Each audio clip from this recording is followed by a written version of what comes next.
तो इस प्रकार से श्री राधा रमण लालजू का प्राकट्य हुआ। अब नित्य निरंतर श्री गोपाल भट्ट जी अपने प्यारे राधा रमण लालजू का नित्य नवीन श्रृंगार करते हैं। कभी पुष्पों का श्रृंगार है, कभी जरी का श्रृंगार है, कभी तुलसी दल का श्रृंगार है। बंधु, इसी श्रेणी में एक भगवान के और भक्त हुए हैं जिनका नाम है जयदेव। जयदेव का जन्म लगभग करीब करीब 600 वर्ष पूर्व बंगाल के एक क्षेत्र में हुआ। और जयदेव के हृदय में भी बचपन से प्रभु के प्रति अनुराग, प्रभु के प्रति प्रेम, प्रभु के श्री चरणों के प्रति समर्पण का भाव है। बच्चे खेलने के लिए बुलाते हैं तो जयदेव का मन नहीं लगता बच्चों के साथ खेलने में, और कहीं से भी संकीर्तन की धुनी आती है तो दौड़े हुए चले जाते हैं। कहीं से भी ये पता चल जाए कि हमारे गांव में कहीं से संतों की टोली आई है तो जयदेव जी दौड़ पड़ते हैं, संतों की टोली की ओर उनकी सेवा करते हैं, संतों के द्वारा सत्संग श्रवण करते हैं। देखिए, प्रभु के जो प्यारे भक्त होते हैं, कहते हैं ना कि मोर चिते चिताए आते हैं, उनमें कलर नहीं करना पड़ता। वो जब जन्म लेते हैं तो उनमें ऑलरेडी कलर आता है। ऐसे ही प्रभु के भक्त हैं, उनके हृदय में संस्कार डालने नहीं पड़ते, वो स्वयं ऐसे संस्कार लेकर संसार में आते हैं कि प्रभु का नाम स्मरण करते हैं, प्रभु का गुणानुवाद करते हैं, प्रभु का कीर्तन करते हैं।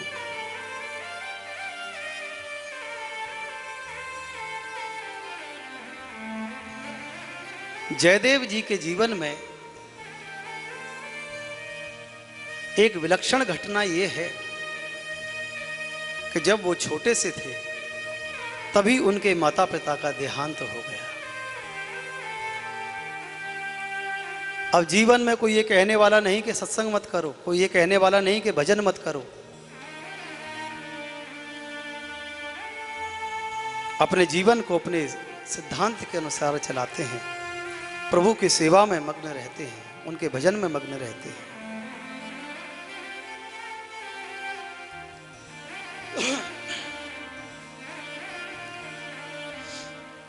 बहुत समय इसी प्रकार से जब व्यतीत हो गया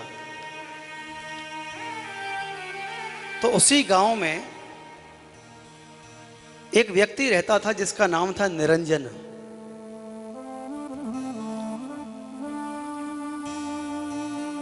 तो निरंजन की मानसिक वृत्ति जो थी वो बचपन से ही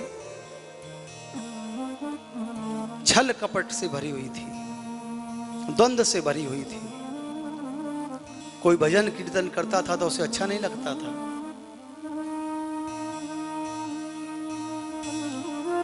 और सबसे बड़ी बात कि जयदेव जिस घर में रहते थे उस घर की ओर निरंजन की दृष्टि थी कि यह घर कैसे भी मुझे मिल जाए। लेकिन जयदेव जी के हृदय में तो किसी भी प्रकार का कोई लोभ था ही नहीं, न ऐसी भावना कि घर ना हो तो क्या होगा।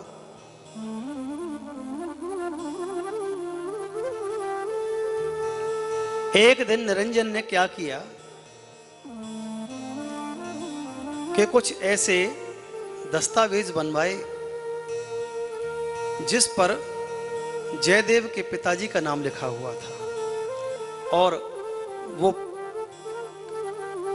पत्र लेकर, वो कागजों को लेकर जयदेव के पास पहुंचा। निरंजन कहने लगा कि देखो जयदेव, तुम्हारे पिताजी ने मेरे पिताजी से एक समय पर कुछ धन उधार लिया था,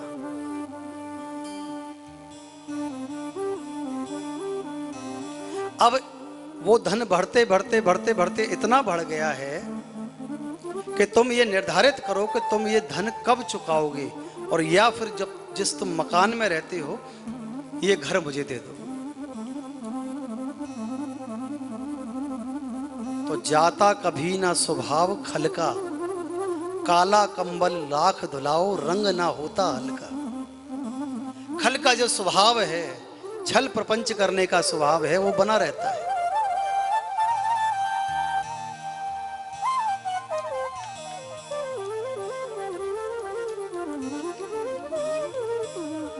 जैसे ही वो कागज सामने रखा, अगर देने के लिए धन नहीं है तो एक काम करो, ये मकान मुझे दे दो।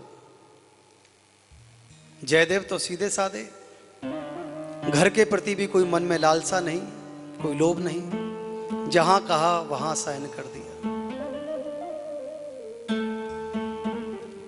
और जैसे ही अपना नाम लिखा उस कागज के ऊपर, एक बालक दौड़ता हुआ आया और कहने लगा निरंजन से कि निरंजन, तुम्हारे घर में जाकर देखो आग लग गई है, आग लग गई है।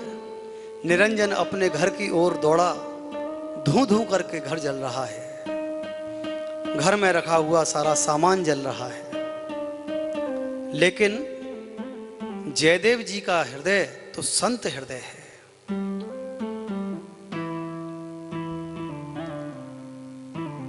संत हृदय नवनीत समाना, कहा कविन पर कहे न जाना। संत के हृदय को नवनीत बताया गया है कि संत का हृदय कैसा है, मक्खन के समान कोमल है। या इसे आप इस प्रकार भी समझ सकते हैं कि जिसका हृदय ही कोमल है वो संत है, फिर चाहे वो संसार में कोई भी हो।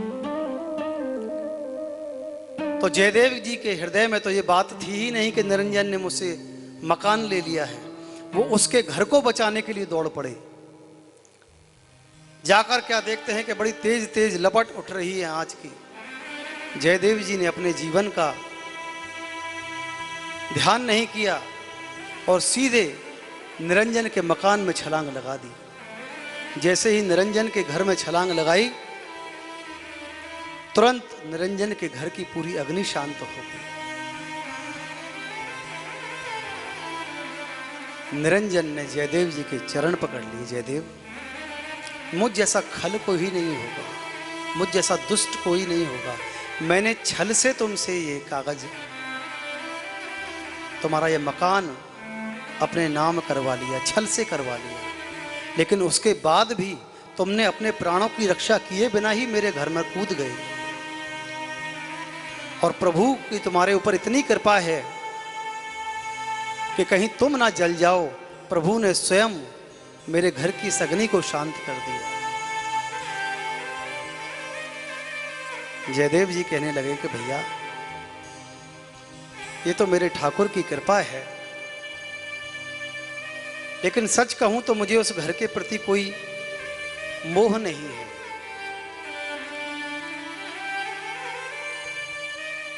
मैं कहीं भी सो लेता हूं, अपने हाथ का तकिया बना लेता हूं, कहीं से भी मांग कर कुछ खा लेता हूं। तो इस घर का मैं क्या करूंगा, इसे तुम ही रखो।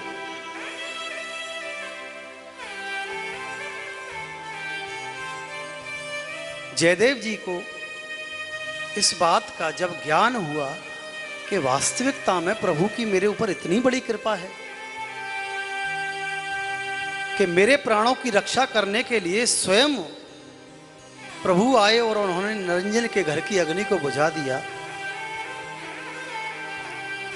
तो जयदेव के हृदय में वैराग्य जागृत हो गया। और वहीं से एक पाराशर नाम के ब्राह्मण को अपने साथ में लेकर जयदेव जी पुरी की ओर चल दिए हैं, जिसे आज हम जगन्नाथपुरी के नाम से जानते हैं। उस पुरी में जयदेव जी के रहने का कोई आश्रम नहीं है, कोई ठिकाना नहीं है। एक वृक्ष के नीचे ही सो जाते हैं, कोई कुछ खाने के लिए दे जाता है तो खा लेते हैं। नित्य प्रभु के दर्शन करते हैं और इस प्रकार से अपना जीवन व्यतीत कर रहे हैं, तो एक दिन की बात कि प्रभु की ऐसी कृपा हुई जयदेव जी के ऊपर कि एक वृक्ष की छाया में जयदेव जी को प्रभु के दर्शन हुए। तिरछा चरण है, पीत वस्त्र धारण किए हुए हैं, गले में पुष्पों की माला है, वैजंती की माला है, काली कामर है, कानों में कुंडल है, हाथों में माधुर्य वंशी है,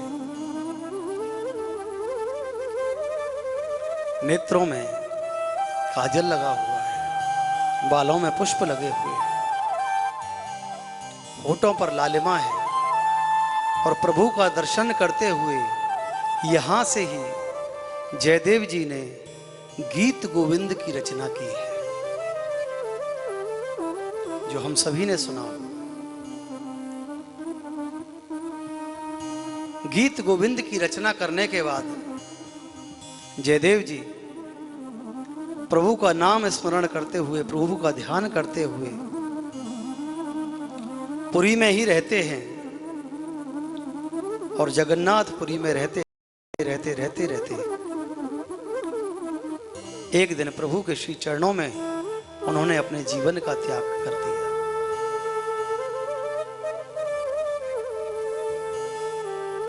प्रभु भक्तों, एक विचार की बात है कि हम जैसे जीवों की एक मनोवृत्ति है और एक ऐसी दृष्टि बन चुकी है, मैं किसी का खंडन नहीं करता, लेकिन एक बात जो मन में है कि कोई भी एक महात्मा अगर मर्सिडीज गाड़ी से उतर के आ जाए, बड़ी और महंगी गाड़ी से उतर कर आ जाए, कौन सी गाड़ियां होती हैं महंगी, BMW और ऑडी और फरारी, तो हम लोग उन्हें देखकर साष्टांग प्रणाम कर देते हैं, सड़क पर ही लेट जाते हैं। अच्छी बात है, संत के प्रति सम्मान होना चाहिए, लेकिन अगर वहीं कोई एक पहुंचे हुए संत हो, कोई एक बुद्ध पुरुष आ जाए और वो पैदल चलकर आ रहे हो, तो उनकी ओर किसी का ध्यान भी नहीं जाता। ये हमारी मानसिकता है, ये हमारी सोच है, ये हमारी दृष्टि है कि जीवन में जिस कथा को सुनकर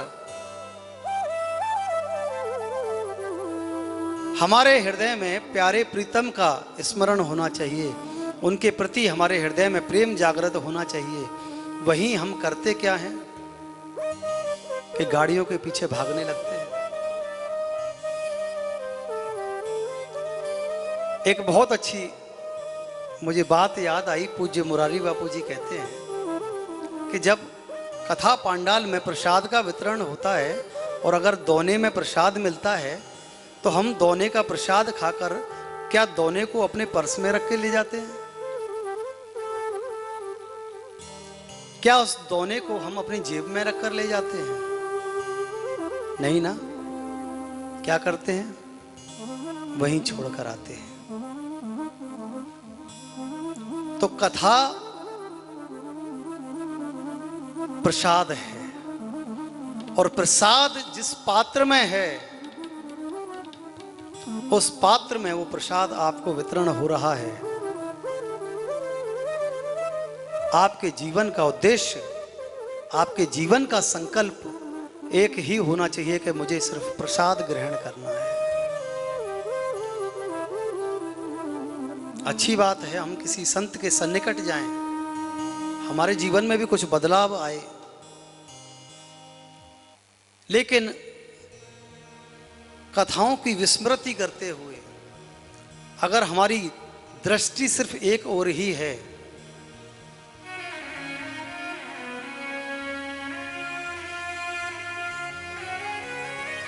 तो एक बात याद रखिए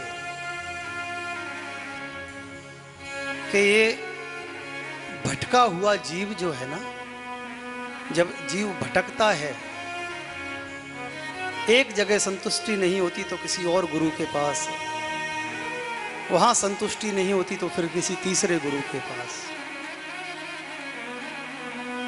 ये भटका हुआ जीव है।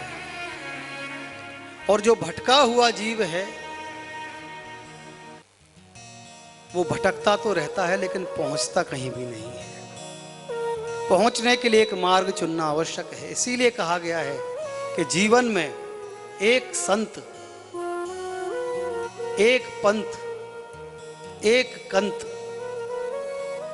और एक मंत्र, यह होना अनिवार्य है। एक संत हो जीवन में, एक मंत्र हो जीवन में, एक आराध्य हो जीवन में। हम जिसे भी माने, एक आराध्य हो, एक संत हो, एक कंत हो और एक पंथ हो। सैकड़ों सैकड़ों किलोमीटर तक जाने वाला रास्ता अगर बीच बीच में लेफ्ट और राइट की ओर जाता है और हम भी अगर उस रास्ते पर मुड़ने लगें तो जो मुख्य रास्ता है, जो हमें हमारी मंजिल तक पहुंचा सकता है, वो रास्ता हमें कहीं भी नहीं पहुंचा पाता। उल्टा होता क्या है कि उस रास्ते पर भटकते भटकते हम लेफ्ट और राइट, लेफ्ट राइट ही होते रहते हैं। सही मार्ग का चयन करें तो जीवन में वो दिन दूर नहीं कि श्री गोपाल भट्ट की तरह हमारे हृदय के आंगन में भी श्री राधा रमण लाल प्रकट हो जाए।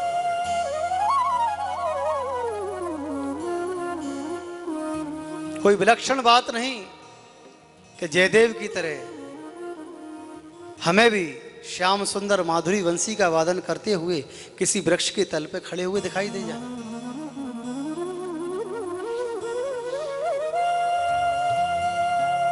संभव है, लेकिन संभव कब है? जब हम एक मार्ग की ओर चलते हैं। हम अपने सतमार्ग पर ही रहें और एक मार्ग पर रहें, एक आराध्य के साथ बंधे हुए रहें, तो निश्चित मान के चलिए कि जीवन में एक समय ऐसा अवश्य आएगा कि ठाकुर जी आएंगे और हमारी बाह पकड़ के अपने साथ ले जाएंगे।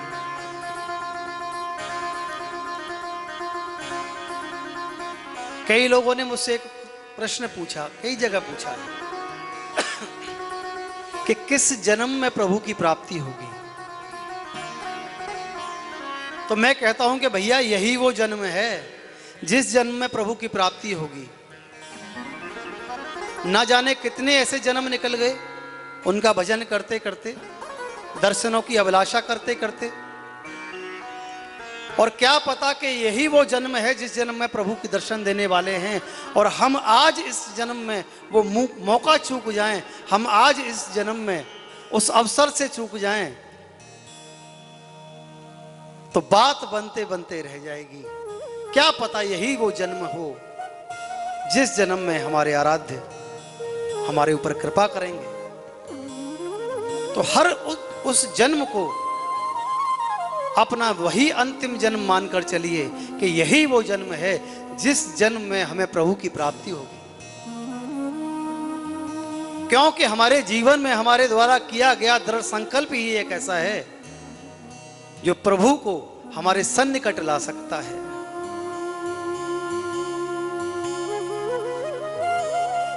जो प्रभु की कृपा भरी दृष्टि की अमृत वर्षा हमारे ऊपर करा सकता है। यही वो जन्म है जिस जन्म में श्रीधाम वृंदावन की किसी भी गली में जाते हुए किसी गली के मोड़ पर बांसुरी वालों का कन्हैया मिल जाए, लेकिन जीवन का जो लक्ष्य है उस लक्ष्य से ना चूके। जब हम अपने लक्ष्य पर चलते चलेंगे तो वो अवसर अवश्य आएगा। जिस अवसर की प्रतीक्षा में अगर आप उस अवसर की प्रतीक्षा करते हैं कि आपके आराध्य आपके जीवन में आए, तो सच मानिए आपके आराध्य भी इस बात की प्रतीक्षा करते हैं कि ये मेरा भोला भगत 4 कदम चलकर जरा मेरी ओर भी आ जाए।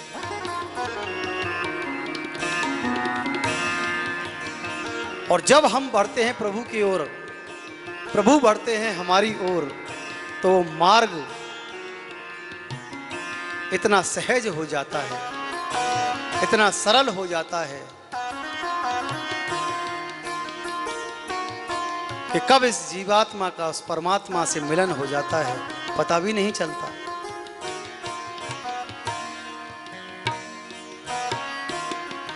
द्वितीय दिवस की इस कथा को आज मैं विश्राम दूं।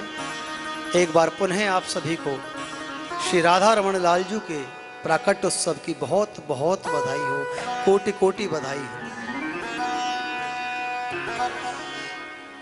कल तृतीय दिवस है और कल ही कथा का विश्राम है, तो हम सभी ये चेष्टा करें कि जितना भी समय हमें मिल रहा है विज्ञान के माध्यम से, ये बहुत अच्छा एक समय है कि हम अपने घर में बैठकर ही इस कथा का आनंद ले रहे हैं।